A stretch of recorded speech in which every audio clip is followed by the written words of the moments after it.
The thrill of victory and the agony of defeat. Hi, Chris Johnson from Chris Johnson Coaching. Thanks for joining me today. When you just heard that clip with the legendary Jim McKay saying the thrill of victory and the agony of defeat, if you're like me from the 70s or 80s, it brought you back to the Saturday afternoon watching ABC's Wild World of Sports. But what it also did for me was brought me to the BMX track. And I'm an announcer on the track, and I'm always on the finish line. So I see a lot of kids. I see all the kids that cross the finish line. And a lot of times what I do see is maybe there's a racer that comes in third, fourth, or fifth, not in first, not in second. And when they cross the finish line, they have tears in their eyes. They're crying, they're upset. They refuse to high-five anybody at the end of the finish line. Well, that brings me to my topic today, what's about mindset. And mindset is developed by Dr. Carol Dweck, who wrote this incredible book.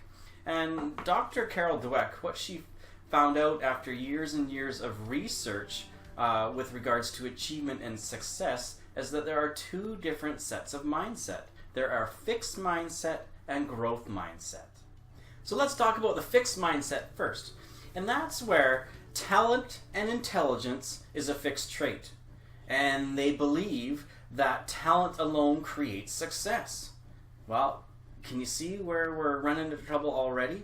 Talent alone creates success. And the belief is that you're either talented or you're not. And there's nothing you can do to change that. So when we look at pro sports and pro athletes, we've always heard of all those kids, those athletes coming up from the ranks, and they light it up. They are amazing, whether it would be football, be hockey, be baseball, they're amazing. But once they get into the big leagues, it changes for them, and they're not very successful. Have you ever seen the movie Moneyball with Brad Pitt? Fantastic movie. Well, Brad Pitt plays Billy Beane. In the movie, Billy Beane is the general manager of the Oakland Athletics, and this is based on a true story. When Billy Beane was in high school, he was the star athlete. He was the star of the basketball team, the high school basketball team. He was the quarterback of their football team, and he was an amazing baseball player for the baseball team. He was hitting .500 as a hitter. That is 1 out of every 2 times he gets to the plate, he hits the ball. That's amazing. When you look at the great major leaguers right now, and they're hitting, in the 330 range. So 500 is huge.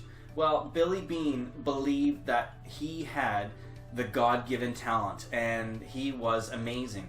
So when he made it in, he got drafted in the first round by the New York Mets, and when he made it into the major leagues, boy, did he struggle. He struggled at the plate. He could not hit anything. And he got so upset. He got mad. He didn't work hard at it in practice. He didn't go and take batting practice forever and ever. No, he tried to come up with quirky ways to get better. And because he believed that his talent would rescue him. But it didn't. Billy Beane's baseball career died. And that's when he changed his mindset and became a successful manager.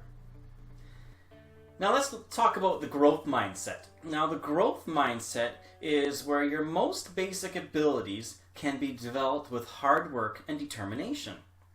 So one of the greatest athletes of all time has an incredible growth mindset, and that is Michael Jordan, famous basketball player. When Michael was in high school, he wasn't the greatest basketball player. He was actually cut by his team, by his coach. But he used this as motivation. He used this to get better. He went to the gym, he went and worked out. He played as much basketball as he can to try to get back on that team. And then he was not recruited by his main choice of North Carolina University. They didn't want him. They passed on him. When he finally got into college, he still had to work so hard. He'd be the first one at the basketball court and the last one to leave. When it came to the NBA draft, was he drafted number 1? Nope. Was he drafted number 2? No. He was actually drafted number 3. 2 teams passed on the greatest basketball player of all time. But with hard work and determination, he became amazing. Okay, well, let's take these 2 mindsets and let's take them to the BMX track. We have your typical racer. We're going to call him Joe Racer. And he races at a local track, and he is amazing. He has a fixed mindset as well. He is fantastic. He is so fast. He has people calling him, he's a speed demon. Oh, Joe, you are so fast. Well, Joe believes this, that he is naturally talented. And he puts in very little training because he knows his speed can beat anybody locally, so he should be able to beat anybody anywhere. Well, he makes his way to Tulsa for the Grands at the end of November. And what happens at the Grands? Not so good for Joe. Joe, in the second round, on the second day, comes in 4th. Doesn't qualify into 8s. Nothing. He's done. He crosses the finish line and he has tears rolling down his eyes. He is pissed off. Does he high-five anybody at the end? Nope. He goes right through and he throws his bike down. This is the end of Joe Racer's career as a BMXer. He's done with it. Well, if Joe Racer had a growth mindset, it'd be a different thing. Growth mindset racers take each race as a learning experience. What can I learn from each race? Doesn't matter if I came in 1st or if I came in 5th.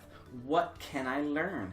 So the fixed mindset person, not going to do so well. But the growth mindset person will take this and use it to their advantage because they will work at it and they'll work hard at it. They found out that I had a terrible gait, well, and I'm going to keep working on that gait. One thing about the growth mindset racer, the growth mindset athlete, is they do not get on themselves. They do not get mad at themselves. They always have a positive attitude.